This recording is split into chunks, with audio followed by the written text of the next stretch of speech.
বিশেষভাৱে সক্ষম বৰ্ণম বিকাশ মেট্ৰিকৰ আগদিনাই হেৰুৱাইছিল পিতৃক হাইস্কুল শিক্ষান্ত পৰীক্ষাত জ্বলন্ত উদাহৰণ হৈ ৰ'ল হাইস্কুল শিক্ষান্ত পৰীক্ষাত সুখ্যাতিৰে উত্তীৰ্ণ হ'ল বজালীৰ চাপৰবৰী গাঁৱৰ বৰ্ণম বিকাশ কলিতা সদ্য ঘোষিত হাইস্কুল শিক্ষান্ত পৰীক্ষাত ৫৭% নম্বৰেৰে দ্বিতীয় স্থান লাভ কৰে বিশেষভাৱে সক্ষম যদিও একোৱে যে বাধা হ'ব নোৱাৰে শিক্ষাৰ ক্ষেত্ৰত প্ৰমাণ কৰিলে তাতোকৈ দুখ লগা কথাটো এয়াই যে হাইস্কুল শিক্ষান্ত পৰীক্ষাৰ ঠিক আগদিনা নিশা তেওঁৰ পিতৃৰ মৃত্যু হৈছিল ইমান দুখ কষ্টৰ মাজতো বুকুত হাজাৰ বেদনা লৈও তেওঁ পৰীক্ষাত বহিছিল এনেকুৱা ফলাফলে আজি অঞ্চলটোৰ বাবে এক আশাৰ সঞ্চাৰ কঢ়িয়াই অনা পৰিলক্ষিত হৈছে তেওঁৰ যি আজি কৃতিত্ব এইটো এটা খুব স্মৰণীয় মুহূৰ্ত কাৰণ তেওঁ জন্মৰ প্ৰায় 4 বছৰমানৰ পৰাই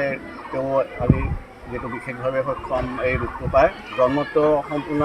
সুস্থ আছিল তাৰপিছত কিবা এটা দুৰ্ঘটনাত তেওঁ অৱস্থা পায় তথাপিতো তেওঁৰ পৰিয়াল আৰু যি ওচৰ চুবুৰীয়া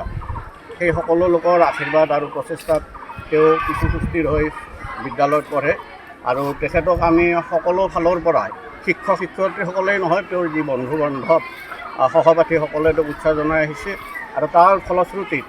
আজি আমি এই ফল পাবলৈ সক্ষম হৈছোঁ তেওঁ প্ৰায় ৬০% মানে বিশেষভাৱে স্পেচিয়েলি ডিচেবল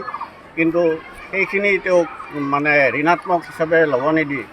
আমি বিশেষভাৱে উৎসাহিত কৰি তেওঁৰ সেই ৰূপটোক আমি পজিটিভ ধনাত্মক দিশত আগবঢ়াই নিছোঁ আৰু তেওঁ পিতৃৰ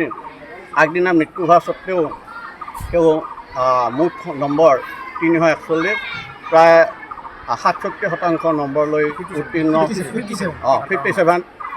57% নম্বৰ লৈ উত্তীৰ্ণ হৈছে আৰু মই ভাবোঁ এইটো আমাৰ এই অঞ্চলৰ বিশেষভাৱে সক্ষম যি ২-৪জন ল'ৰা আছে তাৰ কাৰণে সেইসকলৰ কাৰণে মানে খুবেই উৎসাহৰ হৈ ৰ'ব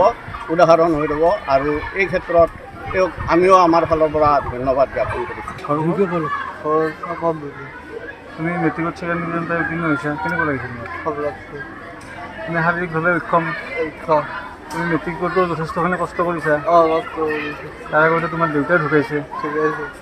এতিয়া তুমি ছাৰসকলক কি ক'বা শিক্ষাগুৰুসকলক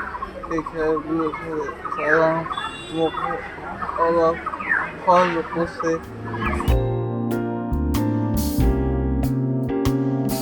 বজালীৰ পৰা তাপস ঘোষৰ ৰিপৰ্ট টাইম 8